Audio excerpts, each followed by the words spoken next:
ഇങ്ങനെ ഒരു കുക്കറിൽ കലം ഇറക്കി വെച്ച് അതിലാണ് ചോറ് വേവിക്കുന്നത്. ഇളക്കി കുക്കർ മൂടി വിസിലിട്ട് ഒരു 5 വിസിൽ വരട്ടെ. ചോറിലേക്ക് നമുക്ക് മീൻ മസാല പുരട്ടി വയ്ക്കാം. അതിനായിട്ട് 1 ടീസ്പൂൺ മുളക് പൊടി, 1/2 ടീസ്പൂൺ മഞ്ഞൾപ്പൊടി, 1/2 ടീസ്പൂൺ പെരിഞ്ജീരകം, 1/2 ടീസ്പൂൺ കുരുമുളക് പൊടി, 1/2 ടീസ്പൂൺ ജിഞ്ചർ ഗാർലിക് പേസ്റ്റ്, കുറച്ച് ഉപ്പ്, ആവശ്യത്തിന് ഉപ്പ്, കുറച്ച് കറിവേപ്പില നുറുക്കിയത്, 1 ടീസ്പൂൺ വിനീഗർ, ഇതെല്ലാം കൂടി ഒഴിച്ച് കുറച്ച് വെള്ളവും കൂടി ചേർത്ത് നന്നായി മിക്സ് ചെയ്ത് മീൻ ഒന്നൊന്നായി പുരട്ടി മീൻ മസാല പുരട്ടി കുറച്ച് സമയം വയ്ക്കാം. മീൻ കറി വയ്ക്കാനുള്ള മസാല റെഡിയാക്കാം. അതിനായിട്ട് 1 ടേബിൾ സ്പൂൺ ഓയിൽ ഒഴിച്ച് അതിലൊരു 10 ചെറിയ ഉള്ളി, അത് നല്ല വലിയ ഉള്ളിയായിരുന്നു, അതുകൊണ്ടാണ് ഞാൻ അരിഞ്ഞത്, അതും ഇട്ട് ഒരു തക്കാളി അരിഞ്ഞതും ഇട്ട് ഒരു 7 വെളുത്തുള്ളിയും കൂടി ഇട്ട് നന്നായി വഴറ്റാം. ഇതൊന്ന് വഴണ്ട് വരുമ്പോഴേക്കും 1 ടേബിൾ സ്പൂൺ മുളക് പൊടി, 1/2 ടീസ്പൂൺ പെരിഞ്ജീരകം, 1/2 ടീസ്പൂൺ കുരുമുളക്, 1/2 ടീസ്പൂൺ മഞ്ഞൾപ്പൊടി, ഇതെല്ലാം കൂടി ഒന്ന് നന്നായി വഴറ്റി ഫ്ലെയിം ഓഫ് ചെയ്ത് തണുക്കാനായിട്ട് കുറച്ച് സമയം വയ്ക്കാം.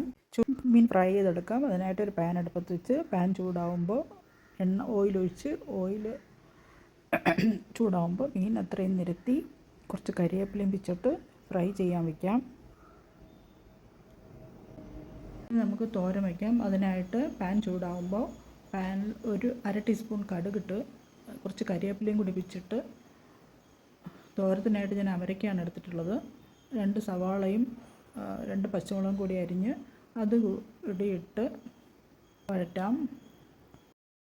അരപ്പും കൂടിയിട്ട് മൂടി വെച്ച് 1 മിനിറ്റ് കഴിഞ്ഞ് വീണ്ടും തുറന്ന് ഒന്ന് ഇളക്കി ഉപ്പ് നോക്കി ഉപ്പും കൂടിയിട്ട് അടച്ചു വെച്ച് മാറ്റാം. ഇനി നേരത്തെ മാറ്റി വെച്ചിരുന്ന അരപ്പ് മിക്സിയിൽ ഒന്ന് നന്നായി അരച്ചെടുക്കാം.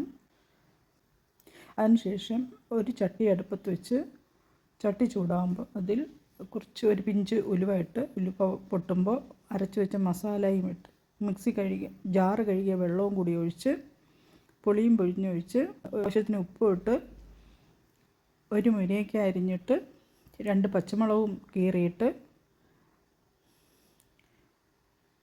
കുറച്ച് കറിവേപ്പിലയും പിച്ചിട്ട്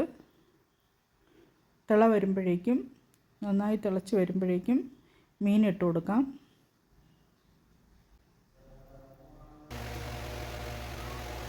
വെന്ത് കഴിയുമ്പോൾ കുറച്ച് കറിവേപ്പിലയും കൂടെ പിച്ചിട്ട് മൂടി വയ്ക്കാം.